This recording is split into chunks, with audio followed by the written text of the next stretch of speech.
നിങ്ങൾക്ക് എന്താ വേണ്ടിപ്പോ? അല്ല, എന്താ കാര്യം? നിങ്ങൾക്കെല്ലാം വേറെ യാതൊരു തരത്തിലുള്ള കാര്യം ചോദിക്കാനുമില്ല, പറയാനുമില്ല.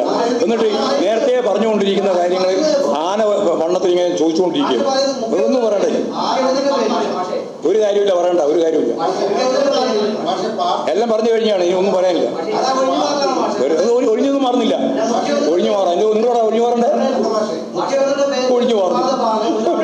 എന്നിട്ട് നാളെ പറയും ഗോവിന്ദ മാഷ് ക്ഷോഭിച്ചു. ഞാൻ ക്ഷോഭിച്ചില്ല കേട്ടാ.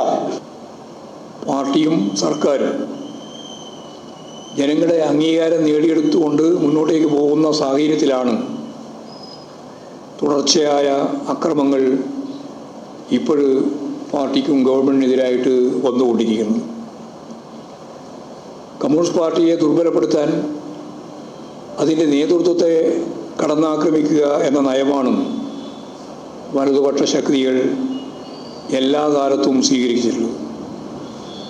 അതിനായുള്ള പ്രചരണത്തിൻ്റെ ഭാഗമായാണ് മുഖ്യമന്ത്രി പിണറായി വിജയനെതിരായുള്ള പ്രചരണത്തിന് മാധ്യമങ്ങളും ബൂർഷ്വാ രാഷ്ട്രീയ പാർട്ടികളും ശ്രമിച്ചുകൊണ്ടിരിക്കുന്നത്. അത് സംബന്ധിച്ചുള്ള ഓർമ്മപ്പെടുത്തലാണ് ഈ രേഖ നിർവഹിക്കുന്നത്. മതരാഷ്ട്രവാദം മുന്നോട്ടേക്ക് വെക്കുമ്പോൾ അതിനെതിരായ ശക്തമായ നിലപാടാണ് മുഖ്യമന്ത്രി സ്വീകരിക്കുന്നത്. ഇതിൻ്റെ ഫലമായി മതനിരപേക്ഷ ശക്തികളിലും ന്യൂനപക്ഷ വിഭാഗങ്ങളിലും വലിയ അംഗീകാരം മുഖ്യമന്ത്രിക്ക് ഉണ്ടായിട്ടുണ്ട്. ഇതിനെ ഇല്ലാതാക്കുക എന്ന ലക്ഷ്യത്തോടു കൂടിയാണ് CPIM RSS ബന്ധം, സന്ധി എന്നൊക്കെ പ്രചാരവേല സംഘടിപ്പിക്കുന്നത്. ഇത് തിരിച്ചറിഞ്ഞ് മുന്നോട്ടേക്ക് പോകാൻ അത് സംബന്ധിച്ചുള്ള ആശയ പ്രചാരവേലയെ ഫലപ്രദമായി പ്രതിരോധിക്കാൻ ഈ രേഖ അനിവാര്യമായ നിലപാടുകൾ സ്വീകരിക്കുകയാണ്. തൃശ്ശൂരിലെ പരാജയവുമായി ബന്ധിപ്പിച്ചുകൊണ്ട് ഒരുതരം ചർച്ച BJP വിജയത്തിന് ഇടതുപക്ഷമാണ് കളമൊരുക്കിയത് എന്ന പ്രചരണം തൃശ്ശൂർ പരാജയവുമായിട്ട് ബന്ധപ്പെട്ട് വിവിധ കോണുകളിൽ നിന്ന് ശക്തിയായിട്ട് ഇപ്പോഴും പ്രചരിപ്പിച്ചുകൊണ്ടിരിക്കുകയാണ്. യഥാർത്ഥത്തിൽ എന്താണ് എന്ന കാര്യം ഞങ്ങൾ തന്നെ പല പ്രാവശ്യം പത്രസമ്മേളനത്തിൽ ഉൾപ്പെടെ പറഞ്ഞു. പക്ഷേ ഞങ്ങൾ പറയുന്നതൊന്നും മുഖവിലക്കെടുക്കാൻ തയ്യാറില്ല. അവരുടേതായ പഴയകാല പ്രചരണങ്ങൾ ഇപ്പോഴും നടത്തിക്കൊണ്ടിരിക്കുകയാണ്. തൃശ്ശൂർ UDF വോട്ടുകൾ BJPക്ക് ലഭിച്ചതാണ് വിജയത്തിനുള്ള പ്രധാന കാരണം. ഞാനതിൻ്റെ കണക്ക് വീണ്ടും ആവർത്തിക്കുന്നില്ല. 86,000-ലധികം വോട്ടാണ് കോൺഗ്രസ്സിന് കുറഞ്ഞത്. ഞങ്ങൾക്ക് 18,688 വോട്ട് കൂടുതൽ കിട്ടി. എന്നാൽ ഞങ്ങൾക്ക് ലഭിക്കേണ്ടുന്ന ചില വോട്ടുകൾ നഷ്ടപ്പെട്ടിട്ടുണ്ട് എന്ന് ഞങ്ങൾ കണ്ടിട്ടുണ്ട്. 74,000 വോട്ടിന് BJP ജയിക്കുന്നത് പ്രധാനമായും കോൺഗ്രസിൻ്റെ ക്രിസ്ത്യൻ വോട്ട് ഉൾപ്പെടെയുള്ള വോട്ട് BJPക്ക് അനുകൂലമായിട്ട് മാറിയ പശ്ചാത്തലത്തിലാണ്. അതാണ് തൃശ്ശൂർ പരാജയമെന്ന് അവർ തന്നെ നിശ്ചയിച്ചിട്ടുള്ള കമ്മീഷൻ റിപ്പോർട്ട് കൃത്യമായി രേഖപ്പെടുത്തിയിട്ടുണ്ട്. അത് പുറത്തുവിടാൻ അവർ തയ്യാറില്ല. പക്ഷേ വസ്തുതാപരമായി കാര്യങ്ങൾ അവർ കണ്ടതാണ്. അപ്പോൾ ഇതിൻ്റെ എല്ലാം ഭാഗമായിട്ടാണ് തൃശ്ശൂർ DCC പ്രസിഡന്റിന് സ്ഥാനചലനം ഉണ്ടായതും മറ്റൊരു ജില്ലയിൽ നിന്നുള്ള പ്രസിഡന്റിനെ അവിടെ കൊണ്ടുവരേണ്ടി വരികയും ചെയ്തത്. അപ്പോൾ പരാജയപ്പെട്ടതിനെ സംബന്ധിച്ച് അന്വേഷിക്കുന്നതിന് കമ്മീഷൻ കോൺഗ്രസ് നിയോഗിച്ചതും അതിൻ്റെ പേരിലുള്ള സംഘർഷങ്ങളും നാട്ടിൽ പാട്ടായിട്ടുള്ളതുമാണ് എന്ന് നമുക്ക് അറിയാം. എന്നിട്ടും CPIMനെ കുറ്റപ്പെടുത്തി അതിൻ്റെ മതനിരപേക്ഷ ഉള്ളടക്കത്തെ തമസ്കരിക്കുക എന്ന നിലപാടാണ് ഇപ്പോൾ സ്വീകരിച്ചുകൊണ്ടിരിക്കുന്നത്. നാട്ടിലുള്ള എല്ലാ ജനവിഭാഗങ്ങളുടെയും ന്യായമായ താല്പര്യങ്ങൾ സംരക്ഷിക്കുന്ന നിലപാടാണ് പാർട്ടി നേരത്തെ തന്നെ സ്വീകരിച്ചത്. ഇവയെല്ലാം പരിശോധിച്ച് ആവശ്യമായ നിലപാട് സ്വീകരിക്കുമെന്ന കാര്യം പാർട്ടി സംസ്ഥാന സെക്രട്ടേറിയറ്റ് തന്നെ വ്യക്തമാക്കിയിട്ടുള്ളതാണ്, പോലീസുമായിട്ട് ബന്ധപ്പെട്ട് ഉൾപ്പെടെ. ഇത്തരത്തിൽ കാര്യമായ നിലപാടാണ് പാർട്ടി സ്വീകരിച്ചത്. കേരളത്തിലെ പോലീസ് സേന അതിൻ്റെ പ്രവർത്തനം വളരെ വ്യക്തതയോടുകൂടി പരിശോധിച്ചാൽ ഇന്ത്യയിലെ മികച്ച പോലീസ് സംവിധാനമാണ് കേരളത്തിൽ ഉള്ളത്. ഈ പോലീസ് സംവിധാനത്തിൻ്റെ ഭാഗമായിട്ടുള്ള ചില ആളുകൾക്ക് നേരെ നടത്തിയ കടന്നാക്രമവുമായിട്ട് ബന്ധപ്പെട്ടാണ് ഇടതുപക്ഷ ജനാധിപത്യ മുന്നണിയുടെ സ്വതന്ത്ര സ്ഥാനാർത്ഥിയായിട്ട് മത്സരിച്ച് ജയിച്ചു വന്ന MLA അൻവർ സംസാരിക്കുന്നത്. കേരള പോലീസ് അഴിമതി മുതൽ അതിൻ്റെ വികസന മുഖം ഉൾപ്പെടെയുള്ള കാര്യങ്ങളെ എങ്ങനെയാണ് കൈകാര്യം ചെയ്തത് എന്ന് നമുക്ക് നന്നായിട്ട് മനസ്സിലാവും. അപ്പോൾ അഴിമതി വിമുക്തമായ ഒരു പോലീസ് സംവിധാനം നിലനിൽക്കണം എന്നാണ് കേരളം ആഗ്രഹിക്കുന്നത്. ഇന്ത്യയിലെ ഏറ്റവും മികച്ച ക്രമസമാധാന നിലനിൽക്കുന്ന സംസ്ഥാനം കേരളമാണ്. കുറ്റാന്വേഷണത്തിൽ അതിൻ്റെ കാര്യത്തിലും ഇന്ത്യയിലെ ഏറ്റവും മികച്ച പോലീസ് സംവിധാനവും നിലനിൽക്കുന്നത് കേരളത്തിലാണ് എന്ന് വിവിധ ഏജൻസികൾ കൃത്യമായിട്ട് വിശകലനം ചെയ്തതാണ്. പോലീസ് സംവിധാനത്തെ ഒരു ജനകീയ സേന എന്ന രീതിയിൽ കൈകാര്യം ചെയ്യുക, മാറ്റുക, ആ രീതിയിലുള്ള ഇടപെടലാണ് പിണറായി സർക്കാരിൻ്റെ ഭാഗത്തു നിന്ന് ഉണ്ടായത്. സ്വാഭാവികമായും നമുക്കറിയാം, പ്രളയങ്ങളും ഓഖി, കോവിഡ് തുടങ്ങിയ ദുരന്തങ്ങളിൽ, പിന്നീടുണ്ടായ വയനാട് ദുരന്തത്തിലും പോലീസ് സേന വഹിച്ച പങ്ക് ആർക്കും വിസ്മരിക്കാൻ സാധിക്കുന്നതല്ല. ഏറ്റവും ശക്തിയായിട്ട് പോലീസിനെ വിമർശിക്കുന്ന മാധ്യമങ്ങൾക്ക് പോലും ഈ ജനങ്ങളുടെ ജീവിത ദുരിതങ്ങളിൽ ഇടപെട്ട പോലീസ് മാത്രമല്ല, ഫയർഫോഴ്സ് ഉൾപ്പെടെയുള്ള വിഭാഗത്തെ തള്ളിപ്പറയാൻ സാധിക്കുന്ന ഒന്നല്ല. ജനങ്ങളെ സംരക്ഷിക്കുന്ന ഈ പ്രവർത്തനത്തിനിടയിൽ കോവിഡിൻ്റെ പശ്ചാത്തലത്തിൽ 18 പോലീസുകാരാണ് കോവിഡ് ബാധിച്ച് മരണപ്പെട്ടത് എന്ന് നമ്മൾ കാണുന്നു. കേരളത്തിൽ വർഗീയ സംഘർഷവും അതിൻ്റെ ഭാഗമായിട്ടുള്ള വർഗീയ സംഘടനകളും സൃഷ്ടിക്കുന്നതിനുള്ള പരിപാടികൾ പല ഘട്ടത്തിലും ശ്രദ്ധാപൂർവം വർഗീയ ശക്തികൾ പ്ലാൻ ചെയ്തിട്ടുണ്ടെങ്കിലും അതെല്ലാം തടയുന്നതിന് ശക്തിയുള്ള, കരുത്തുള്ള ഒരു സേന എന്ന നിലയിൽ തന്നെയാണ് കേരള പോലീസ് പ്രവർത്തിച്ചത്. ഹിന്ദു വർഗീയ ശക്തികൾ ഒരു പ്രചാരവേലയും നടത്താതെ, എന്ന് പറഞ്ഞാൽ മുൻകൂട്ടി പ്ലാൻ ചെയ്ത് ആയിരങ്ങളെ അണിനിരത്തി കലാപത്തിന് ശ്രമിച്ചപ്പോൾ അത് തിരിച്ചറിഞ്ഞ് ഇടപെട്ടതും കേരള പോലീസായിരുന്നു എന്നുള്ളതാണ് സത്യം. വാട്സപ്പ് ഹർത്താൽ തടഞ്ഞ് അതും ഇതിൻ്റെ ഭാഗമായിട്ടുള്ള ജാഗ്രത തന്നെയാണ്. പാലക്കാട്, ആലപ്പുഴ ജില്ലകളിൽ RSSും അതുപോലെ തന്നെ SDPIയും അങ്ങോട്ടും ഇങ്ങോട്ടും മണിക്കൂറുകൾ വെച്ച് കൊലപാതകം സംഘടിപ്പിച്ചു. RSകാരനെ കൊന്നാൽ അപ്പോൾ തന്നെ SDPIക്കാരനെ കൊല്ലുക, SDPIക്കാരനെ കൊല്ലുമ്പോൾ RSകാരനെ കൊല്ലുക. ഇതായിരുന്നു ആലപ്പുഴയിലും അതുപോലെ പാലക്കാടും കണ്ട കാഴ്ച.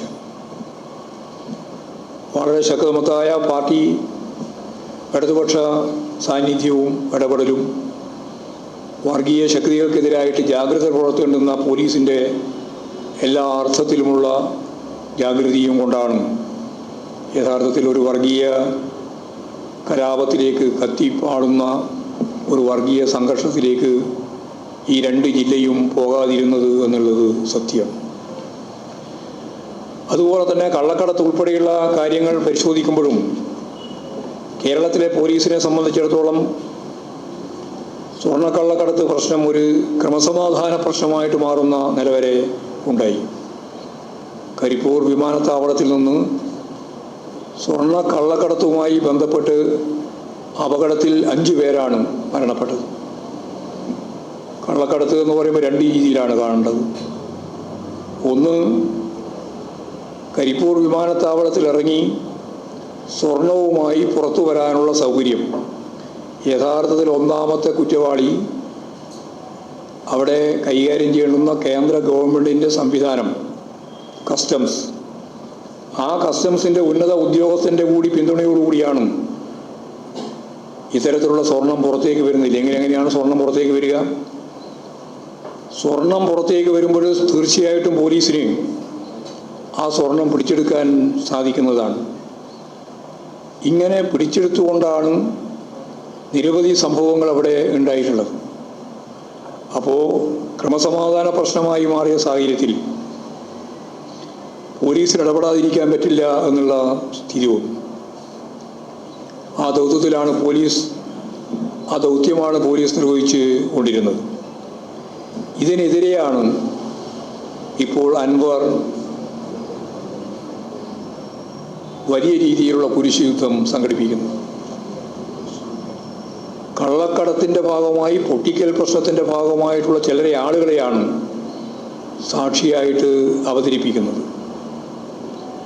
എന്നാൽ ഇതെല്ലാമാണ് എങ്കിലും പോലീസിൻ്റെ ഭാഗമായി കേരളീയ സമൂഹത്തിൽ പൊതുവേ ഉള്ളതിൻ്റെ എല്ലാം അലയൊലി പോലീസ് സൈന്യത്തിലും ഉണ്ടാവുമെന്ന കാര്യത്തിൽ യാതൊരു സംശയമില്ല.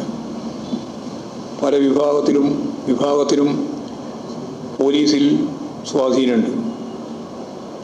റിട്ടയർമെൻറ്റിന് ശേഷം വിവിധ രാഷ്ട്രീയ പാർട്ടികളുമായി ബന്ധം സ്ഥാപിച്ച് അവർ പ്രവർത്തിച്ചു വരുന്നുമുണ്ട്. എന്നാൽ ഒരു DGP തന്നെ സംഘപരിവാറിൻ്റെ പാളയത്തിലെത്തപ്പെട്ടത് UDFൻ്റെ കാലത്തായിരുന്നു എന്ന് ഓർക്കണം. എന്നിട്ടും സംഘപരിവാർ ബന്ധം UDFൻ്റെ പോലീസിൽ ആരോപിക്കപ്പെടുന്ന സ്ഥിതി ഉണ്ടായില്ല. വളരെ പ്രധാനപ്പെട്ട വേറൊരു പ്രശ്നം ഉയർന്നു വന്നിട്ടുള്ളത് ADGP അജിത് കുമാറിനോട് സ്വീകരിച്ച നിലപാടുമായിട്ട് ബന്ധപ്പെട്ടാണ്. ഉദ്യോഗസ്ഥർക്കെതിരെ ആരോപണം വന്നാൽ ഉടൻ നടപടിയെടുക്കുക എന്നത് ഭരണത്തെ ബാധിക്കുന്ന തെറ്റായ കീഴ്വഴക്കമായിരിക്കും. എന്നാൽ തെറ്റായ നിലപാട് സ്വീകരിക്കുന്ന ആരായാലും, ഏതുയർന്ന ഉദ്യോഗസ്ഥനായാലും സ്വതന്ത്രവും നിഷ്പക്ഷവുമായ അന്വേഷണം നടത്തുകയും കുറ്റക്കാരാണെന്ന് കണ്ടെത്താൻ കഴിഞ്ഞാൽ കർക്കശമായ നടപടി സ്വീകരിക്കുകയും ചെയ്യുക എന്നുള്ളതാണ് ഏത് ഗവൺമെൻറ്റും ചെയ്യേണ്ടുന്ന ഏറ്റവും ശരിയായ മാതൃക. ഈ മാതൃകയാണ് അതിശക്തിയായിട്ട് കേരള മാധ്യമങ്ങൾ എതിർത്തുകൊണ്ടിരിക്കുന്നത്. ഇത് പറ്റില്ല, ഇപ്പം തന്നെ നടപടി വേണമെന്നാണ് അൻവർ ആവശ്യപ്പെടുന്നത്. അതിൻ്റെ ഒപ്പമാണ് മാധ്യമങ്ങളും നിൽക്കുന്നത്. പിന്നീട് RSS നേതാക്കളുമായി ADGP അജിത് കുമാറിൻ്റെ കൂടിക്കാഴ്ച സ്വാഭാവികമായിട്ടും സർക്കാർ അന്വേഷിക്കുന്നതിനുള്ള ഏറ്റവും പ്രധാനപ്പെട്ട ഒരു വിഷയമായി മാറിയിട്ടുണ്ട്. 1 മാസമാണ് അന്വേഷണത്തിന് സമയം നൽകിയിട്ടുള്ളത്. ഏതാണ്ട് അതിൻ്റെ അവസാനത്തെ ദിവസത്തിലേക്ക് വരികയാണ്. ആ അന്വേഷണ റിപ്പോർട്ട് കൂടി കിട്ടിയാൽ എന്തൊക്കെ കാര്യങ്ങളാണ് വസ്തുതാപരമായിട്ട് ശരിയെന്ന് മനസ്സിലാക്കി ഫലപ്രദമായി ആർക്കെതിരായിട്ടാണോ ഉന്നയിക്കപ്പെട്ട ആരോപണങ്ങളും ആക്ഷേപങ്ങളും അത് ശരിയായാൽ കർക്കശമായ നിലപാട് സ്വീകരിച്ച് മുമ്പോട്ടേക്ക് പോകുന്നതിന് ഗവൺമെൻറ് മുഖം നോക്കേണ്ട കാര്യമില്ല. ആരായാലും ആ നിലപാട് സ്വീകരിച്ച് പോകണം എന്ന് തന്നെയാണ് പാർട്ടി കണ്ടിട്ടുള്ളത്. തൃശ്ശൂർ പൂരവുമായി ബന്ധപ്പെട്ട പ്രശ്നം ഇതേപോലെ തന്നെ ഇടതുപക്ഷ രാഷ്ട്രീയത്തിനെതിരായിട്ടുള്ള കടന്നാക്രമണമായിട്ട് ഉപയോഗിക്കുകയാണ്. ഈ വർഷം പൂരം നടത്താൻ പാർലമെൻറ്റ് തിരഞ്ഞെടുപ്പുമായിട്ട് ബന്ധപ്പെട്ട ഘട്ടത്തിലായിരുന്നു ആ പൂരമെന്ന് നമുക്കെല്ലാവർക്കും അറിയാം. അപ്പോൾ തൃശ്ശൂർ പൂരം ഈ ഒരു പശ്ചാത്തലത്തിൽ അലങ്കോലമാക്കാനുള്ള ശ്രമം തൃശ്ശൂരിൽ RSSൻ്റെ അതിൻ്റെ ഭാഗമായിട്ട് നിൽക്കുന്നവരുമായിട്ട് ബന്ധപ്പെട്ട് ഒരു അന്തരീക്ഷം ഉണ്ടാക്കാൻ ശ്രമിച്ചിരുന്നു എന്ന് ഇപ്പോൾ പകൽ വെളിച്ചം പോലെ വ്യക്തമായി വരികയാണ്. അപ്പോൾ RSSൻ്റെ രാഷ്ട്രീയ താല്പര്യമാണ് ഇത്തരമൊരു സ്ഥിതിവിശേഷത്തിലേക്ക് പൂരത്തെ എത്തിച്ചത് എന്നാണ് കാണുന്നത്.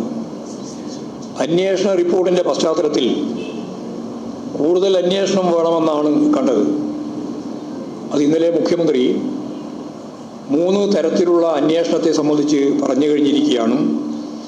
ആ 3 തരത്തിലുള്ള അന്വേഷണവും പ്രഖ്യാപിച്ചു കഴിഞ്ഞിട്ടുണ്ട്.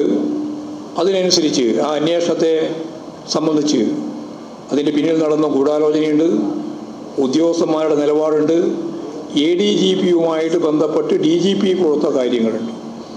ഇതെല്ലാം ചേർന്നുകൊണ്ടുള്ളൊരു അന്വേഷണം വളരെ ഫലപ്രദമായിട്ട് നടക്കുമെന്ന കാര്യത്തിൽ സംശയമില്ല. ആവശ്യമായ നിലപാട് അതിൻ്റെ തുടർച്ചയായിട്ട് വരികയും ചെയ്യും. ദ ഹിന്ദു പത്രവുമായി നടത്തിയ അഭിമുഖത്തിൽ പലതും പിന്നീട് കൂട്ടിച്ചേർക്കപ്പെട്ടതാണെന്ന് കൃത്യമായിട്ട് മനസ്സിലാവുകയും അതിന് പത്രം തന്നെ ഖേദം രേഖപ്പെടുത്തുകയും ചെയ്തു കഴിഞ്ഞാൽ ആ പ്രശ്നം അവിടെ അവസാനിക്കേണ്ടതായിരുന്നു.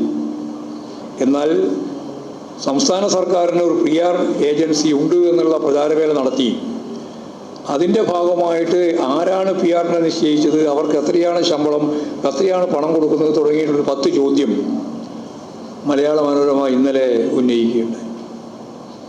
അതിനൊറ്റ ഉത്തരവേ ഉള്ളൂ, ഒരു PR സംവിധാനവും ഗവൺമെൻറ്റിൻ്റെ ഭാഗമായിട്ട് ഇല്ല. അതോടുകൂടി 10 ചോദ്യത്തിൻ്റെയും ഉത്തരമായി. ഒറ്റ ഉത്തരവേ ഉള്ളൂ. അങ്ങനെ ഒരു PR സംവിധാനം ഉണ്ടായിരുന്നില്ല. ഈ കാര്യം അസന്നിഗ്ധമായി സഖാവ് പിണറായി കേരളത്തിൻ്റെ മുഖ്യമന്ത്രി പറഞ്ഞതിന് ശേഷവും സംശയങ്ങൾ ഉണ്ടാക്കത്തക്ക രീതിയിലുള്ള ചോദ്യങ്ങളും ഉത്തരവുമായി മുമ്പോട്ടേക്ക് പോകുന്ന സ്ഥിതിയാണ് പിന്നീട് മാധ്യമങ്ങൾ കൈകാര്യം ചെയ്തിട്ടുള്ളത്. സഖാവ് പിണറായി കൃത്യമായിട്ട് പറഞ്ഞു, എല്ലാവർക്കും അറിയുന്നതാണ് ദേവകുമാറെന്ന്. ഞങ്ങളെല്ലാം ഒന്നിച്ച് സംഘടനാ പ്രവർത്തനം നടത്തിയിട്ടുള്ള സംഘടനാ പ്രവർത്തനത്തിലുള്ളവരായിരുന്നു. മാത്രമല്ല അസംബ്ലിയിൽ ഞാനുള്ളപ്പോൾ തന്നെ അദ്ദേഹം ഉണ്ടായിരുന്നു, MLA ആയിരുന്നു. അദ്ദേഹത്തിൻ്റെ മകൻ സുബ്രഹ്മണ്യം ഡൽഹി കേന്ദ്രീകരിച്ചുകൊണ്ട് വിവിധ തരത്തിലുള്ള പ്രവർത്തനങ്ങൾ നടത്തി വരുന്ന ഒരാളാണ്. അദ്ദേഹം ഇപ്പോൾ ഒരു ഉദ്യോഗസ്ഥനാണ്. നല്ല സൗഹൃദമുണ്ട്, മുഖ്യമന്ത്രിയായിട്ടുള്ള ഞങ്ങളെല്ലാമായിട്ട് സൗഹൃദമുണ്ട്. അപ്പോഴാണ് ദ ഹിന്ദുവായിട്ട് ഒരു അഭിമുഖത്തെ സംബന്ധിച്ചിടത്തോളം പറഞ്ഞത്. ആ അഭിമുഖത്തിൽ പങ്കെടുക്കുന്നതിന് വേണ്ടി തയ്യാറാവുകയും അഭിമുഖം നടത്തുകയും എന്നാൽ തെറ്റായ രീതിയിൽ ചില കാര്യങ്ങൾ കൂട്ടിച്ചേർക്കപ്പെടുകയും ചെയ്തപ്പോൾ ഹിന്ദു പത്രം തന്നെ അത് ഖേദം പ്രകടിപ്പിക്കുന്നതല്ല സ്വീകരിക്കുകയും ചെയ്തതോടുകൂടി അവസാനിക്കേണ്ട കാര്യം കമ്മ്യൂണിസ്റ്റ് വിരുദ്ധത മൂത്ത മാധ്യമ ശൃംഖല അതിശക്തിയായിട്ട് അത് ജനങ്ങളിൽ ആശയക്കുഴപ്പം ഉണ്ടാക്കാൻ വേണ്ടിയിട്ട് പ്രചാരണം നടത്തി ചോദ്യം ചോദിച്ചുകൊണ്ടിരിക്കുന്നു.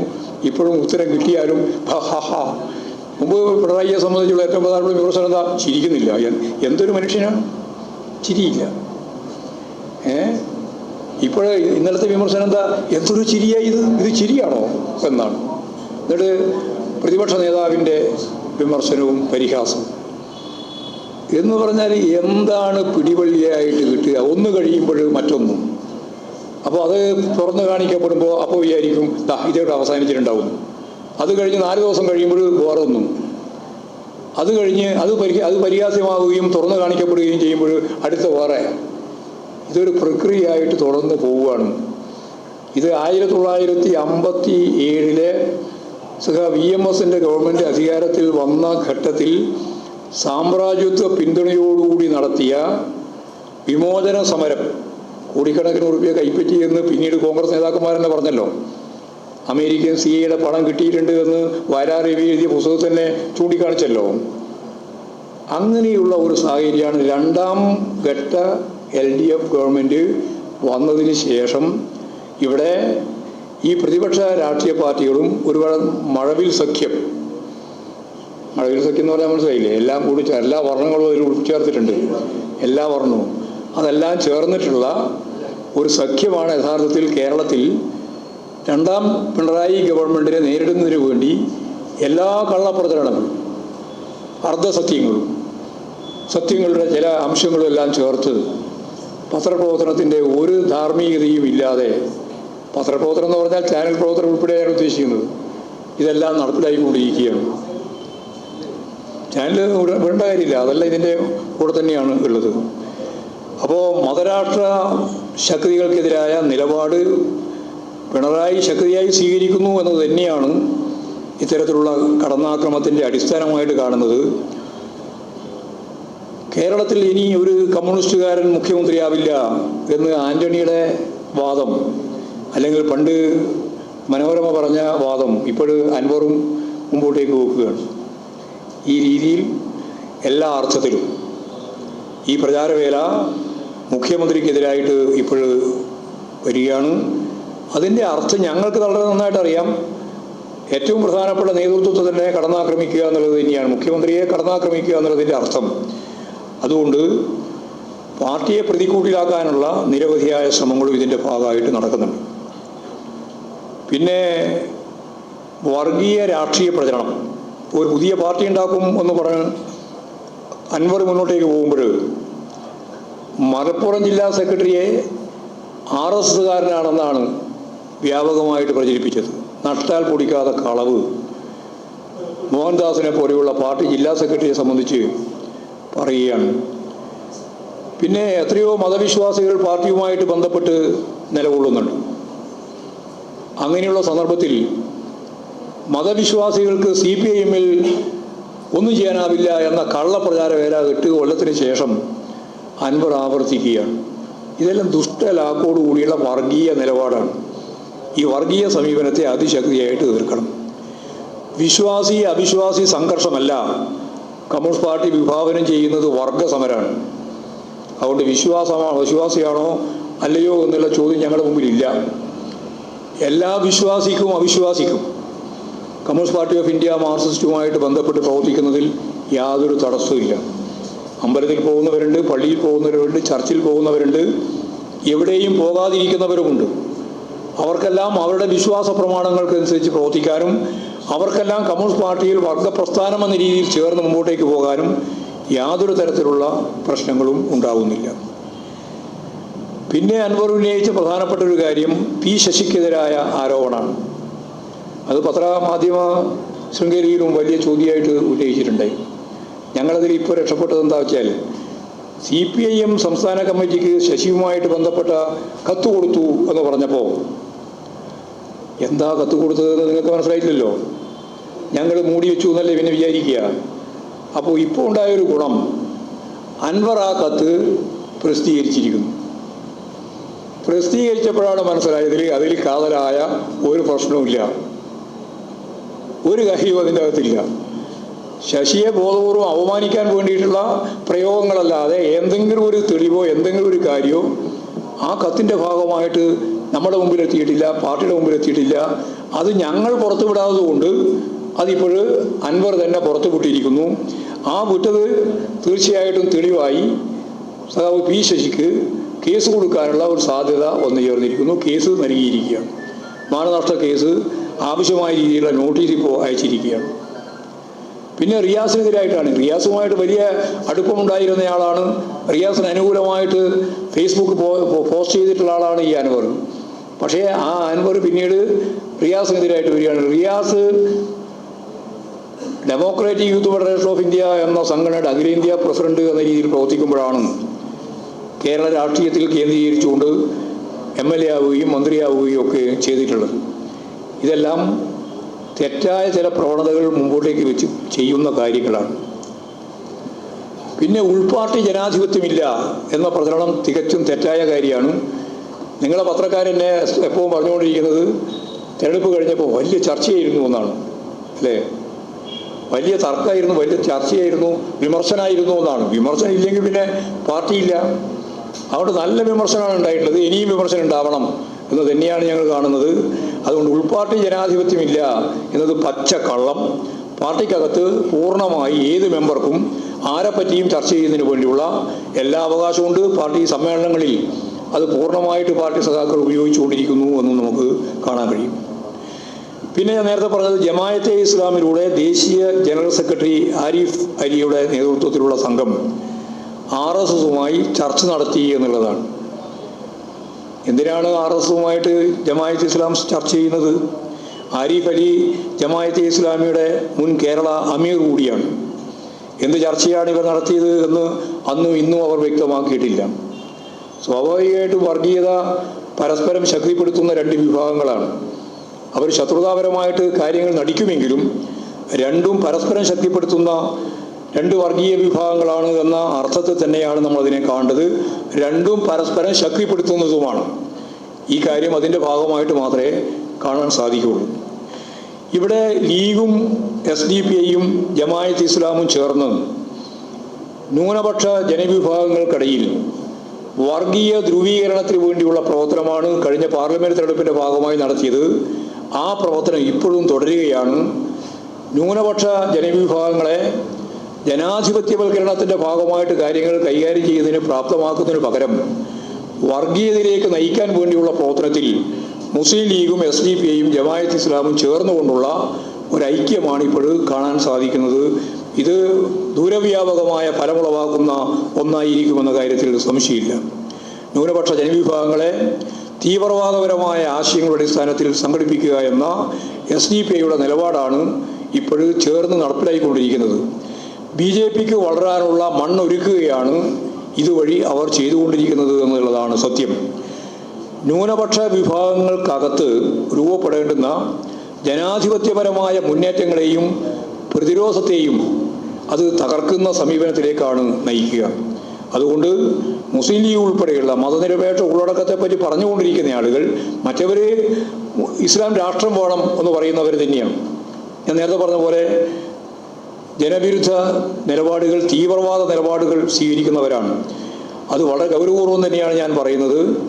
ന്യൂനപക്ഷ വർഗീയത ഭൂരിപക്ഷ വർഗീയതക്ക് വളരാനുള്ള പശ്ചാത്തലമാണ് ഒരുക്കുക എന്നത് മതനിരപേക്ഷ ഉള്ളടക്കത്തിന് വേണ്ടി നിലകൊള്ളുന്ന എല്ലാവരും ശ്രദ്ധിക്കേണ്ടതുണ്ട് എന്ന് തന്നെയാണ് നമുക്ക് പറയാനുള്ളത്.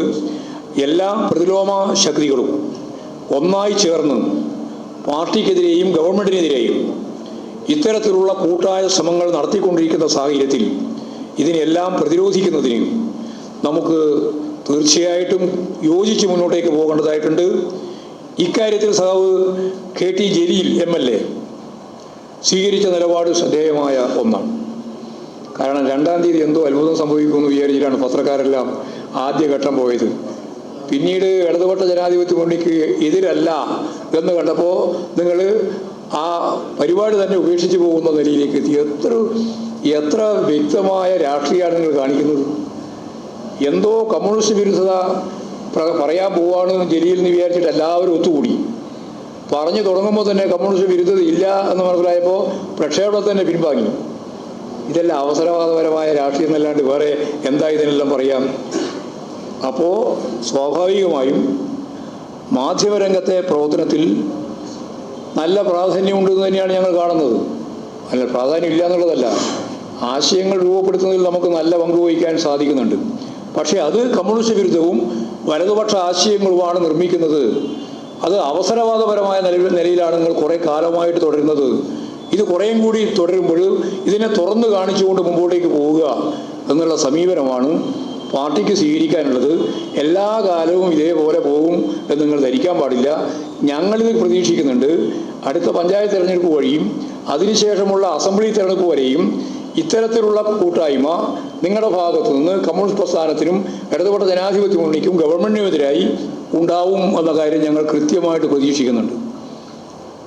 പക്ഷേ ഇന്ന് യേശുന്നത് പോലെ ഇത് തുടർച്ചയായി വന്നാൽ ജനങ്ങൾ കൃത്യമായിട്ട് വരികൾക്കിടയിൽ വായിക്കുകയും കാണുന്നതിൻ്റെ അപ്പുറം കാണുകയും ചെയ്യാനുള്ള ശീലം അവർക്ക് കിട്ടിയാൽ നിങ്ങളെ തിരിച്ചറിയും. നിങ്ങളെ തിരിച്ചറിയുന്നതിന് വേണ്ടിയുള്ള ഫലപ്രദമായ ഇടപെടൽ രാഷ്ട്രീയവുമായി ബന്ധപ്പെട്ട് ഞങ്ങൾ നടത്തുകയും ചെയ്യും. ഇങ്ങനെ കൂട്ടായ്മയിലൂടെ പാർട്ടിയെ ശക്തിപ്പെടുത്തണം. ദേശാഭിമാനി അതുപോലെ കൈരളി തുടങ്ങിയിട്ടുള്ള മാധ്യമങ്ങളാണ് ഇടതുപക്ഷത്തിന് അനുകൂലമായിട്ട് നിൽക്കുന്നത്. അത് നിങ്ങളെല്ലാം കണ്ണിലെ കരടായിട്ടാണ് തോന്നുന്നത്. ഏതായാലും അതിശക്തിയായ രീതിയിൽ ഈ കള്ളപ്രചാരവേലയെ അഭിമുഖീകരിക്കുന്നതിന് വേണ്ടി നല്ല നിശ്ചയദാർഢ്യത്തോടുകൂടി തന്നെ പാർട്ടി മുമ്പോട്ടേക്ക് പോവുക എന്നുള്ളത് തന്നെയാണ് കാണുന്നത്.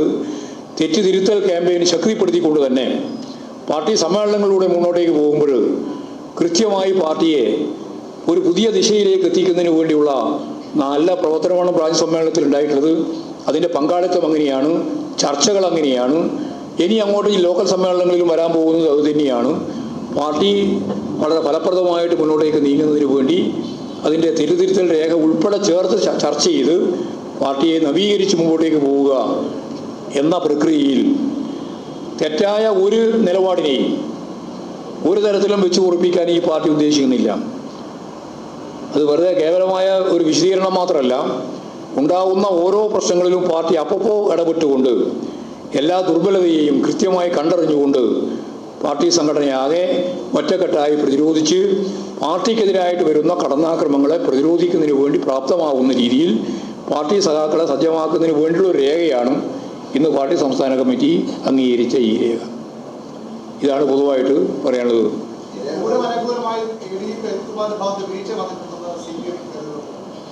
അതല്ലേ പരിശോധിച്ചുകൊണ്ടിരിക്കുന്നത്.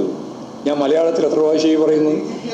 ADGPയുടെ ഭാഗത്തു നിന്ന് വല്ല തരത്തിലുള്ള തെറ്റും ശരിയല്ലാത്ത കാര്യങ്ങളും അത് തൃശ്ശൂർ പൂരം ഉൾപ്പെടെയുള്ള കാര്യങ്ങൾ ഉണ്ടായിട്ടുണ്ടോ എന്ന് പരിശോധിക്കാൻ ഇപ്പോഴും DGP ഉൾപ്പെടെയുള്ള ഉയർന്ന സംഘം പരിശോധിച്ചുകൊണ്ടിരിക്കുകയാണ്. വളരെ ചുരുക്കം ദിവസം കൊണ്ട് അതിൻ്റെ കൃത്യമായ മറുപടി നമുക്ക് പറയാം. ധൃതിപ്പെടണ്ട എന്ന് ഞാൻ കഴിഞ്ഞ പ്രാവശ്യവും പറഞ്ഞാണ്, ഇപ്രാവശ്യവും തന്നെയാണ് പറയുന്നത്. പക്ഷേ ഈ ഡൽഹിയിലെ വാർത്താസമ്മേളനത്തിൽ മാഷ് പറഞ്ഞത് PCCക്കെതിരായ പരാതി അന്വേഷിച്ചുകൊണ്ടിരിക്കുകയാണ്. അതിന്റെ സ്റ്റാറ്റസ് എന്താ? അല്ല, നിങ്ങൾക്ക് അല്ല അൻവറിന് ഞങ്ങൾ പരിശോധിക്കേണ്ടുന്ന കത്തിൻ്റെ ഉള്ളടക്കം പൂർണ്ണമായിട്ട് നിങ്ങളുടെ കയ്യിൽ കിട്ടിയല്ലോ. ലോകത്തെമ്പാടുമുള്ള ഏത് മനുഷ്യൻ്റെയും മുമ്പിൽ ശശിയെ സംബന്ധിച്ചുള്ള അദ്ദേഹത്തിൻ്റെ പരാതിയുണ്ട്. ആ പരാതി സംബന്ധിച്ച് ഏതെങ്കിലും രീതിയിൽ പരിശോധിക്കേണ്ടതുണ്ടോ നിങ്ങൾ പറ. ഞാനതല്ലേ ചോദിക്കുന്നത്. അല്ല, ഞാൻ പറയേണ്ട കാര്യം നിങ്ങളുടെ കയ്യിലുണ്ടത്. അതന്നെയാണ് അതായത് ഞാൻ പറഞ്ഞത്. അതായത് ഞാനത് ആ പറഞ്ഞത് ശരി, ആ പറഞ്ഞത് തന്നെ ശരി. ഇപ്പോഴും അത് തന്നെയാണ് ഞാൻ പറയുന്നത്. ആവശ്യമായ രീതിയിലുള്ള പരിശോധന ഏത് ആളുടെ പേരിൽ വന്ന കത്തായാലും പരിശോധിക്കും. എന്നാൽ ഒന്നുമില്ലാത്ത വ്യക്തിയല്ലേ നിങ്ങൾ പരിശോധിച്ചോ? എന്തെങ്കിലും പറ. ഞാൻ പറഞ്ഞത് മലയാളത്തിലാണ്. ഞാൻ ഒന്നുകൂടി പറയാം. ശശിയുടെ പേരിൽ പാർട്ടി സംസ്ഥാന സെക്രട്ടേറിയറ്റിന് അല്ലെങ്കിൽ സംസ്ഥാന സെക്രട്ടറിക്ക് തന്ന കത്തിൽ ഉള്ളടക്കം ഞങ്ങൾ പരിശോധിച്ച് നോക്കിയപ്പോൾ അതിൻ്റെ അകത്ത് ശശിയുമായിട്ട് ബന്ധപ്പെട്ട് പരിശോധിച്ച് തീരുമാനിക്കേണ്ട ഒരു കാര്യവുമില്ല, ഒരു വസ്തുതയുമില്ല. പൊതുവായിട്ട് പറയുന്നത് പോലെ ഒരു കാര്യം പറഞ്ഞിരിക്കുന്നു എന്ന് മാത്രമേ ഉള്ളൂ. അതിപ്പോഴും പൊതു സ്വത്തായിട്ട് ജനങ്ങളുടെ മുമ്പിലുണ്ട്. അത് ഞങ്ങൾ ഗോപ്യമായിട്ട് വെക്കുന്ന ഒരു കാര്യമല്ല. നിങ്ങളുടെ കയ്യിലുള്ള ആ രേഖയുമായിട്ട് ബന്ധപ്പെട്ടുകൊണ്ട് നിങ്ങൾക്ക് ഏതെങ്കിലും ഒരു തെളിവ്, ഏതെങ്കിലും ഒരു കാര്യം ഞങ്ങളുടെ മുമ്പിൽ അവതരിപ്പിക്കാനുണ്ടെങ്കിൽ ഇനിയും അവതരിപ്പിച്ചോ, ഞങ്ങളത് പൂർണ്ണമായിട്ട് സ്വാഗതം ചെയ്യും. പക്ഷേ ഹിന്ദു ദിനപത്രത്തിലുള്ള അഭിമുഖവുമായി ബന്ധപ്പെട്ട് മുഖ്യമന്ത്രിയുടെ ഭാഗം ആ വാദം പൂർണ്ണമായിട്ട് പാർട്ടി വിശ്വസിക്കുകയാണ്. പൂർണ്ണം വിശ്വസിക്കുന്നില്ല, അതാണ് ശരി. പിന്നെ എന്തിനാണ് വിശ്വസിക്കുന്നത്?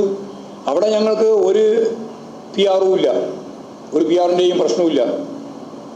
അവിടെ പറഞ്ഞല്ലോ, നമുക്കെല്ലാം പരിചയമുള്ള സുബ്രഹ്മണ്യം എന്ന് പറയുന്ന ഡൽഹിയുമായിട്ട് ബന്ധപ്പെട്ട് ഇപ്പോൾ റിലയൻസിൽ വർക്ക് ചെയ്തുകൊണ്ടിരിക്കുന്ന ഒരാളാണ്. അദ്ദേഹവുമായിട്ട് സംസാരിച്ച് ഇങ്ങനെ ഒരു അഭിമുഖത്തിന് സാധ്യതയുണ്ട്, കഴിയുമോ എന്ന് ചോദിച്ചപ്പോൾ അഭിമുഖം കൊടുക്കുന്നതിന് എന്താ പ്രയാസമുള്ളത്? എന്നോട് ഇപ്പോൾ ചോദിച്ചിട്ടുണ്ട്, ഹിന്ദു ഇവിടെ ഒരു അഭിമുഖം വേണമെന്ന്. എന്താ കൊടുക്കുന്നതിന് പ്രശ്നമുള്ളത്? ഞങ്ങൾക്ക് പത്രക്കാരെ കാണുന്നത് യാതൊരു ഭയവും ഇല്ല, നിങ്ങൾക്കറിയാലോ.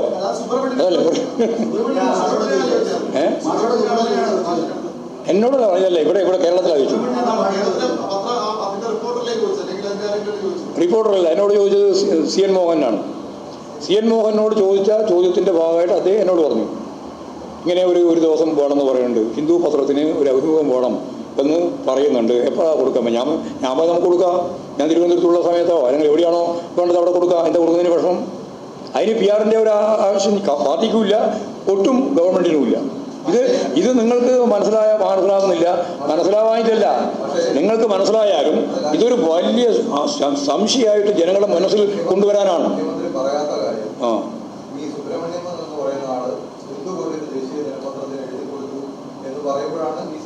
അല്ല, ആരാ എഴുതി കൊടുത്തതെന്ന് ഇപ്പോഴും വ്യക്തമല്ലല്ലോ. അത് തെറ്റായ രീതിയിൽ പ്രസിദ്ധീകരിക്കപ്പെട്ടു. കേക്ക് തെറ്റായ രീതിയിൽ പ്രസിദ്ധീകരിക്കപ്പെട്ടു. ആ പ്രസിദ്ധീകരിച്ചതിൻ്റെ ഭാഗമായിട്ട് ആ പത്രം ഖേദം പ്രകടിപ്പിച്ചു. അത്രേ അതിൽ നമ്മൾ കാണുള്ളൂ. ആര് പത്രം പറയുന്നതാണ് വിശ്വാസം എടുക്കുന്നത്? ഇല്ല, അത് തെറ്റാണ്. അതേ ആ പത്രമായാലും നിരക്കില്ല, അത് നിങ്ങളായാലും നിരക്കില്ല, ആരായാലും കുഴപ്പമില്ല. അങ്ങനെയുള്ള വിമർശനം തെറ്റാണ്. PR-ൻ്റെ പ്രശ്നമില്ല, PR-ആയിട്ട് യാതൊരു ബന്ധവുമില്ല. അല്ലല്ല, നമ്മൾ ഒരു ഭാഗം എടുക്കുന്നില്ല. ഞാൻ എടുക്കുന്നത് ഖേദം പ്രകടിപ്പിച്ചു എന്നുള്ളതല്ലേ വസ്തുത. അതായത് വരാൻ പാടില്ലാത്ത ഒരു കാര്യം വന്നിരിക്കുന്നു എന്നതിൽ ഞങ്ങൾക്ക് ഖേദമുണ്ട് എന്നുള്ള കാര്യം പരസ്യമായി പറഞ്ഞിരിക്കുന്നു. അതും ഞാൻ നേരത്തെ പറഞ്ഞ പോലെ അതൊരു പൊതു സ്വത്താണ്, നിങ്ങളെല്ലാം കയ്യിലുള്ളതാണ്. അല്ല, PR ഏജൻസിയായിട്ട് ഞങ്ങൾക്ക് യാതൊരു ബന്ധമില്ല. ഇല്ലാതെ ഞാൻ അംഗീകരിക്കാൻ പറ്റുമോ? ആരെങ്കിലും പറഞ്ഞാൽ PR എനിക്ക് PR ഒന്നും. എന്ത് PR? ഏത് PR?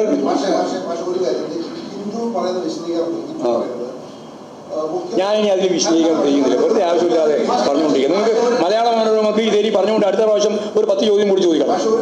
ആ ചോദ്യത്തിൽ ഇപ്പം തന്നെ ഞാൻ മറുപടി പറഞ്ഞോളാം. കൃത്യമായ മറുപടി ഞാൻ പറയുകയാണ്. ഒരു വിആറും ഇല്ല. അത് കഴിഞ്ഞു. ഇനി വേറെ ചോദ്യമില്ല.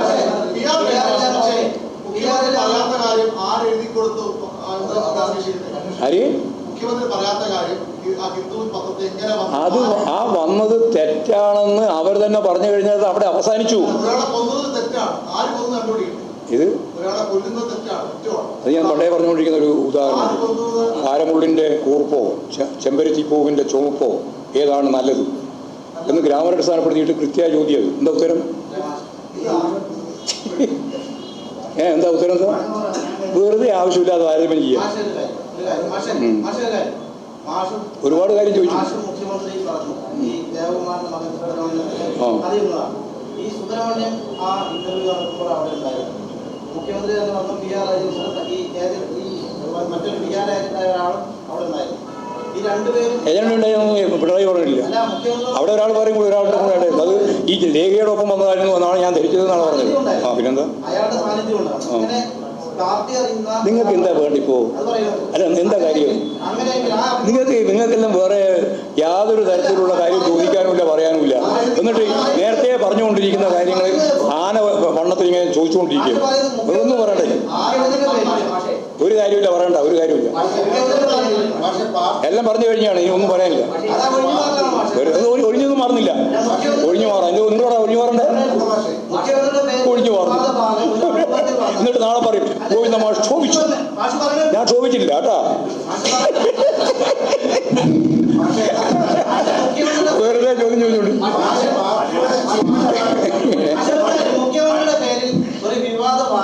അങ്ങനെയുണ്ടാക്കുന്നതാണ്.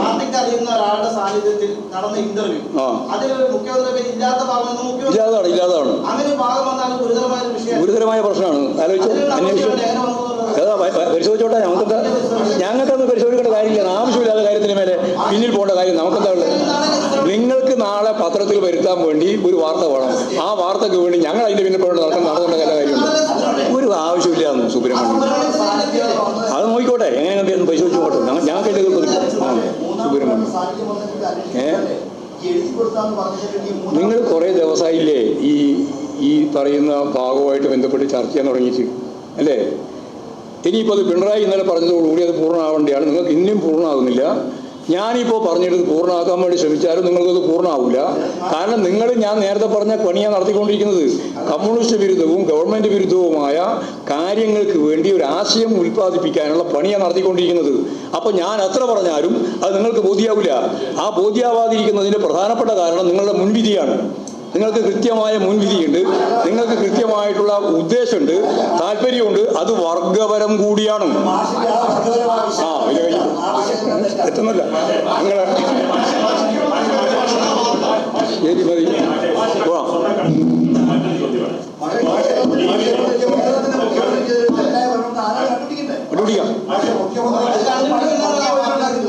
അതിനെ ചരിത്രം തന്നെ കണ്ടുപിടിച്ചോളൂ. നിങ്ങൾക്ക് നാളെ വാർത്ത എഴുതാൻ വേണ്ടി ഞാനത് പറയണമെന്നുള്ളതാണ് നിങ്ങളുടെ ഉദ്ദേശം. ഞാനത് പറയാൻ പോകുന്നില്ല.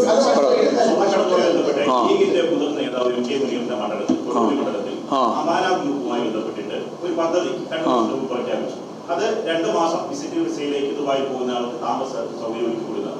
അതിലെ പ്രധാനപ്പെട്ട ഒരാൾ അമാന ഗ്രൂപ്പുമായി ബന്ധപ്പെട്ട ആൾ അറസ്റ്റ് ചെയ്തു. പ്രകാരം അറസ്റ്റ് ചെയ്തു. ലീഗിന്റെ പ്രധാനപ്പെട്ട നേതാക്കൾ അടുത്ത നേതാവ് കൂടിയാണ് ഇയാൾ. ഈ സ്വർണ്ണക്കടത്തുമായി ബന്ധപ്പെട്ട് ഈ ലീഗിന്റെ മുന്നിലടക്കം ബന്ധമുണ്ട് എന്നുള്ള ദുരൂഹത പുറത്തു വരുന്നുണ്ട്. മാഷിന്റെ ശ്രദ്ധയപ്പെട്ടിട്ടുണ്ട്. അതിന്റെ സംശയം പോരെ?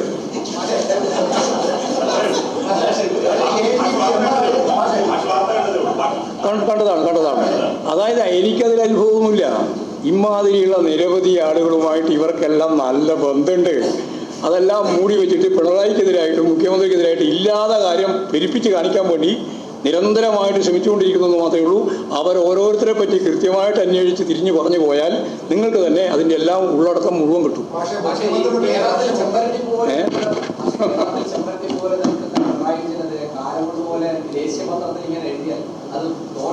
ദോഷമാണ്. അതുകൊണ്ട് അവർ പിൻവലിച്ചത് ദോഷമാണ്. അത് പിൻവലിച്ചതോടുകൂടി ആ ദോഷം പോയി, മുള്ളു പോയി. അതാ ഞാൻ പറഞ്ഞത്. അത് മുള്ളു അതോടുകൂടി പോയില്ലേ, ആ പ്രഖ്യാപനത്തോടു കൂടി. അങ്ങനെ പറഞ്ഞിട്ടില്ല, അങ്ങനെ വന്നത് ഖേദം പ്രകടിപ്പിക്കുന്നു എന്ന് പറയുന്നതോടുകൂടി കാര്യം ശരിയായി. അക്ഷരാഭ്യാസമുള്ളവരും വായിക്കുന്നവരല്ലേ കേരളീയ ജനങ്ങൾ. അപ്പൊ അവരുടെ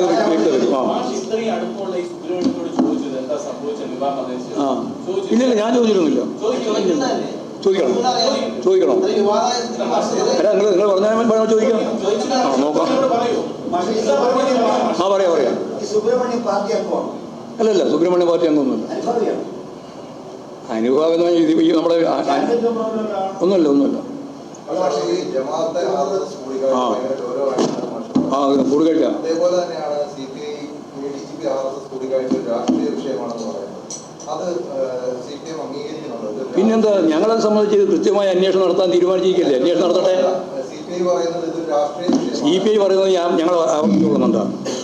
ഞങ്ങൾക്ക് ഞങ്ങളുടേതായ ബോധ്യമുണ്ട്. ആ ബോധ്യം അടിസ്ഥാനപ്പെടുത്തിയിട്ട് എല്ലാം കാത്തിരിക്കുകയാണ്. അത് അന്വേഷണം വന്നതിന് ശേഷം ശരിയായ നിലപാട് ഗവൺമെൻറ് സ്വീകരിക്കുമെന്നുള്ള ഉറച്ച നിലപാടാണ് CPM-ന്. അല്ല, എന്താ വിഷയം എന്നുള്ളതെല്ലാം പരിശോധിച്ച് വരട്ടെ എന്ന്. നിങ്ങൾ അഡ്വാൻസായിട്ട് വേണ്ടാത്ത കാര്യം പറയേണ്ട കാര്യമില്ലല്ലോ. അന്വേഷണം വേണമെന്ന് തന്നെയാണ് ഞങ്ങളുടെ അഭിപ്രായം. അന്വേഷണം വേണമെന്നുള്ളതുമാണ്. തെറ്റായ എന്തെങ്കിലും നിലപാടുണ്ടെങ്കിൽ അത് ഗൗരവതരമായി കണ്ട് ആവശ്യമായ നിലപാട് സ്വീകരിക്കണം എന്നാണ് CPM-ന്റെ അഭിപ്രായം. പക്ഷേ ഇപ്പൊ കഴിഞ്ഞ 2 ദിവസം ചോദ്യം, മുഖ്യമന്ത്രിയുടെ പേര് ആരെങ്കിലും ഒരു ഫേസ്ബുക്ക് പോസ്റ്റ് ഇട്ടാൽ മുഖ്യമന്ത്രി അവഹേളിച്ചാൽ അവരുടെ കേസെടുക്കും. പക്ഷെ മുഖ്യമന്ത്രിയുടെ പേര് ദേശീയ ദിനപത്രത്തിൽ തെറ്റായ ഒരു വാർത്ത വരും, ആ പത്രത്തിനെതിരെ കേസെടുക്കാൻ ജനാധിപത്യ മര്യാദ അനുസരിച്ച് ഹിന്ദു അതിൻ്റെ എല്ലാ മാന്യതയും വെച്ച് നിങ്ങൾക്കൊന്നുമില്ലാതെ കേരളത്തിലെ ഒരു മാധ്യമത്തിനും പ്രത്യേകമായിട്ട് അവകാശപ്പെടാനില്ലാതെ ഈ ഒരു മാന്യത ഞങ്ങൾക്ക് തെശവ് പറ്റിപ്പോയി, ഖേദിക്കുന്നു എന്ന് പറയേണ്ടി വന്നത് ദേശീയ പത്രമായ ദി ഹിന്ദുവിനാണ്. അത്ര അതിൻ്റെ അപ്പുറത്ത് വേറൊന്നും വേണ്ട. ഒരു PR ഏജൻസി ഞങ്ങളെ അവർ പറഞ്ഞതന്നെ ശരി, ഞങ്ങൾ അംഗീകരിക്കുന്നില്ല. അവരെന്ന് ഞാൻ പറഞ്ഞു, ഞാൻ അംഗീകരിക്കുന്നില്ല. ഇല്ലാതെ ഞാൻ അംഗീകരിക്കുന്നില്ല. അങ്ങനെയല്ല, എങ്ങനെയും കണ്ടാലും അത് തന്നെയാണ്. ഞങ്ങൾ അങ്ങനെ ഒരു PR ഏജൻസി അംഗീകരിക്കുന്നുണ്ടോ എന്ന് ചോദിച്ചാൽ വേണ്ട, എന്നാലേ അംഗീകരിക്കുള്ളൂ. നിങ്ങൾ എന്തൊരു ചോദ്യം. ഞാൻ പറയുന്നത് കേക്ക് ഞാൻ പറയുന്നത് നിങ്ങൾ കുറേ പറഞ്ഞല്ലോ. അതായത് PR ഏജൻസി ഉണ്ടോ ഇല്ലയോ എന്ന് പറയേണ്ടത് ആരാ? ഗവൺമെൻറ്റാണ്, അല്ലെങ്കിൽ മുഖ്യമന്ത്രിയാണ്. PR ഏജൻസി ഇല്ല എന്ന് പറഞ്ഞു, അതോടുകൂടി അത് തീർന്നില്ലേ? പിന്നെ നിങ്ങൾ അതിൻ്റെ മേലെ വീണ്ടും പോയി ആവശ്യമില്ലാതെ പ്രകടനം നടത്തിക്കൊണ്ടിരിക്കേണ്ട വല്ല കാര്യമുണ്ടോ? ഞാൻ വിശ്വസിക്കുന്നു ഗവൺമെൻറ്റിൻ്റെ ഏറ്റവും വസ്തുനിഷ്ഠമായിട്ട് കാര്യം അതാണ്. ഇനി നിങ്ങൾ വിശ്വസിക്കാതിരിക്കുന്നത് എന്തുകൊണ്ടാണ്? കമ്മ്യൂണിസ്റ്റ് വിരുദ്ധത കൊണ്ട്, ഗവൺമെൻറ് വിരുദ്ധത കൊണ്ട്. അങ്ങനെ വിശ്വസിക്കുന്നില്ല. ആ കഴിവുണ്ട്.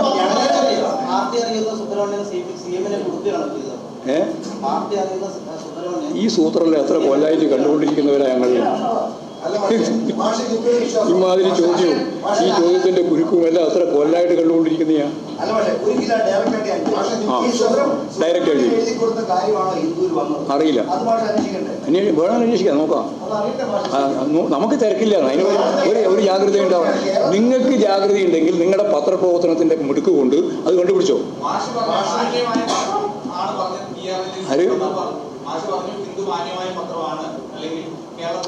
ഹിന്ദു മാന്യമായ പത്രമാണെന്ന് പറഞ്ഞത് നിങ്ങളെപ്പോലെ അല്ല എന്ന് പറയാൻ ആപേക്ഷികമായിട്ട് ഞാൻ പറഞ്ഞത്.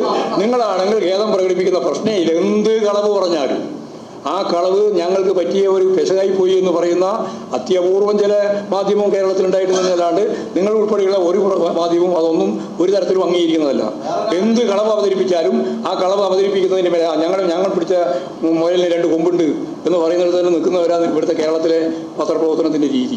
അതിൽ നിന്ന് തികച്ചും വ്യത്യസ്തമായ നിലപാടാണ് ഹിന്ദു പത്രം സ്വീകരിച്ചത്. ഇനി നമുക്ക് മതിയാക്കാം ആ ഹിന്ദു പത്രത്തിന് വിട്ടുകളാം. വേറെ ഒന്നും വരാണ്ട് ചോദിക്കും.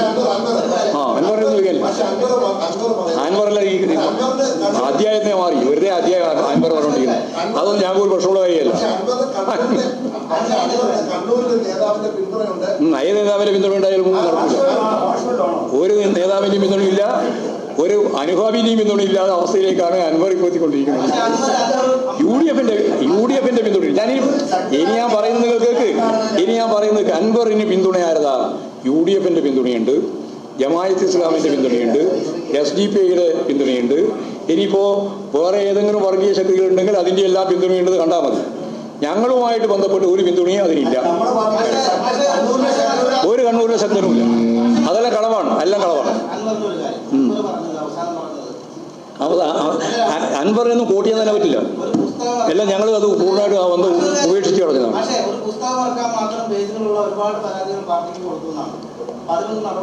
പാർട്ടിക്ക് ഒറ്റ പരാതി തന്നില്ല ഇതുവരെ.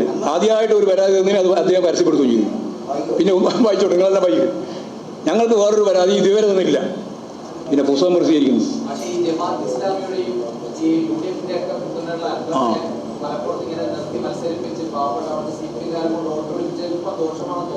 ഇല്ല, ദോഷമാണെന്ന് തോന്നുന്നില്ല. അൻവർ ഉൾപ്പെടെയുള്ള നിരവധി സ്വതന്ത്രന്മാരെ മലപ്പുറം ജില്ലയിലെ വിവിധ മണ്ഡലങ്ങളിൽ സ്ഥാനാർത്ഥിയാക്കുകയും തോൽക്കുകയും ജയിക്കുകയും ഒക്കെ ചെയ്തിട്ടുണ്ട്. ഈ പ്രക്രിയയിലൂടെയാണ് കമ്മ്യൂണിസ്റ്റ് പാർട്ടിക്ക് വേണ്ടത്ര സ്വാധീനമില്ലാതിരുന്ന മലപ്പുറം ജില്ലയിൽ ഏതാണ്ട് വളരെ ശക്തിയായിട്ട് മത്സരിക്കാനുള്ള സ്വാധീനത്തിലേക്ക് Communist Party of India Marxist ആ മലപ്പുറം ജില്ലയിൽ എത്തിയത്. അതുകൊണ്ട് ഇടതുപക്ഷ ജനാധിപത്യ മുന്നണിയുടെ ഇത്തരത്തിലുള്ള നിലപാടിനെ അടിസ്ഥാനപ്പെടുത്തിയിട്ട് എന്തോ പെശകുപറ്റി പോയി എന്നുള്ള തിരിച്ചായിട്ടൊന്നും വേണ്ട. അതിൽ ചില ആൾ പോയിട്ടുണ്ട്, ചില ആൾ നിന്നിട്ടുണ്ട്, ഉറപ്പായി നിന്നിട്ടുണ്ട്. അതുകൊണ്ട് ഇയാൾ ഉള്ളത് കൊണ്ടുണ്ടായിരുന്ന എല്ലാ ആനുകൂല്യങ്ങളും ഇതോടുകൂടി അവസാനിച്ചൊന്നും ഞങ്ങൾ കാണുന്നില്ല. മലപ്പുറം ജില്ല എല്ലാവരുടെയും ജില്ലയാണ്. ഇതിപ്പോൾ ആരെങ്കിലും ഒരു ജില്ലയൊന്നുമല്ല. മലപ്പുറം ജില്ല ഉണ്ടാക്കിയതിന് 1967 സഖാ VMSന്റെ ഗവൺമെന്റ് അല്ലേ.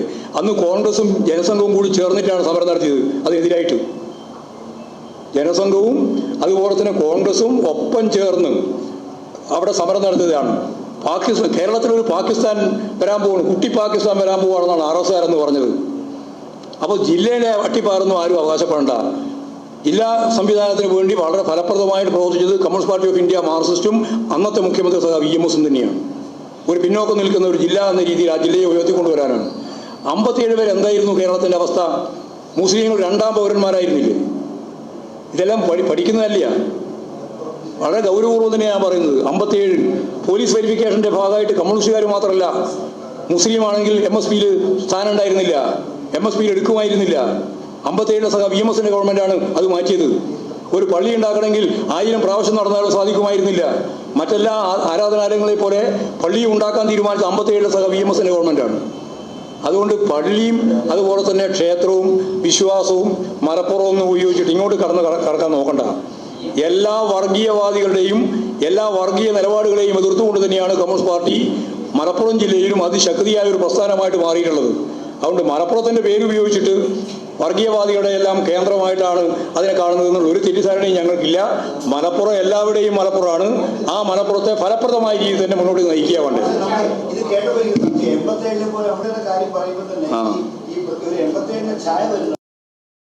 എൺപത്തേഴിലെ ചായയല്ല അത്, 87 ഇത് 2024. ശരി, നിർത്താലേ. 57 ഒരു വോട്ടോ സംഭവിച്ചില്ല. അങ്ങനെ പറഞ്ഞാൽ അതായത് പണ്ടാരോ പറഞ്ഞ പോലെ തുമ്പിയാൽ ധരിക്കുന്നതാണ് മൂക്കെങ്കിൽ പിന്നെ ആ മൂക്കിന് വെച്ചിട്ട് വല്ല കാര്യമുണ്ടോ? എത്ര പ്രാവശ്യം തുമ്മണ്ടി വരും, എത്ര പ്രാവശ്യം മൂക്ക് ധരിക്കും. അതുകൊണ്ട് അമ്മാതിരി വർത്തമാനത്തിനൊന്നും പുറപ്പെടേണ്ട. ഞങ്ങൾക്ക് നല്ല ധാരണയുണ്ട്. മലപ്പുറം ജില്ല കമ്മ്യൂണിസ്റ്റ് പ്രസ്ഥാനത്തിൻ്റെ ഒരു പ്രധാനപ്പെട്ട കേന്ദ്രം തന്നെയാണ്. വേറെ ആരുടെയോ ഒരു കേന്ദ്രമാണെന്ന തെറ്റിദ്ധാരണ ഉണ്ടാക്കിയിട്ട് അതിൻ്റെ മേലെ തെറ്റായ ഒരു പ്രവണതയും ഉണ്ടാക്കണ്ട. ഞങ്ങൾക്ക് നല്ല ധാരണയുണ്ട് മലപ്പുറത്തെ പറ്റി. ഭയപ്പെടുന്നു? ഇല്ലില്ല. അൻവറിനെ മാത്രമല്ല ആരെയും. അൻവറിന്റെ കാര്യം ഞങ്ങൾ പരസ്യമായിട്ട് പ്രഖ്യാപിച്ചതോട് തീർന്നില്ലേ? ഞങ്ങൾക്കത് പ്രശ്നമുള്ള കാര്യമല്ല. അത് പ്രഖ്യാപിക്കുന്ന ആ നിമിഷം വരെ ഞങ്ങൾ അൻവറുമായി ബന്ധപ്പെട്ടിട്ടുണ്ട്, സഹകരിച്ചിട്ടുണ്ട്.